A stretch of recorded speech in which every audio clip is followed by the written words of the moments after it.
திருப்பத்தூர் மாவட்டம் வாணியம்பாடி அருகே ஆங்கில ஆசிரியர் மாணவர்களை கடுமையாக அடித்ததாக கூறி பள்ளியை பெற்றோர் முற்றுகையிட்டதால் பரபரப்பு ஏற்பட்டது. புல்லூர் கிராமத்தில் செயல்பட்டு வரும் ஊராட்சி ஒன்றிய நடுநிலைப் பள்ளியில் ஆங்கில ஆசிரியராக பணியாற்றும் வெங்கடேசன் 8ஆம் வகுப்பு மாணவர்களை தகாத வார்த்தைகளால் திட்டுவதாகவும் பிரம்பால் அடிப்பதாகவும் புகார் எழுந்துள்ளது. 2 தினங்களுக்கு முன்பு மாணவர்களை அடித்தபோது ஒரு மாணவனுக்கு கையில் பலத்த காயம் ஏற்பட்டுள்ளது. இதனையடுத்து மாணவனின் பெற்றோர் பள்ளியை முற்றுகையிட்டு ஆசிரியரிடம் வாக்குவாதத்தில் ஈடுபட்டனர். திருவள்ளூர் மாவட்ட ஆட்சியர் அலுவலகத்தில் நடைபெற்ற மக்கள் குறைதீர்க்கும் கூட்டத்தில் மனு கொடுக்க பொதுமக்கள் நீண்ட நேரம் நிற்க வேண்டிய அவல நிலை ஏற்பட்டது.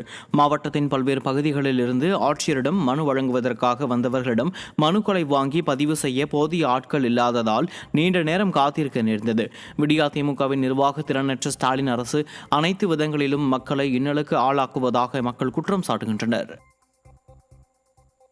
தருமபுரி மாவட்டம் நெல்லம்பள்ளி அருகே வீட்டிற்கு மின் இணைப்பு வழங்காமல் இழுத்தடித்து வரும் மின்வாரிய அதிகாரிகளை கண்டித்து மாவட்ட ஆட்சியர் அலுவலகம் முன்பு பெண் தீக்குளிக்கும் முயற்சியில் ஈடுபட்டார்.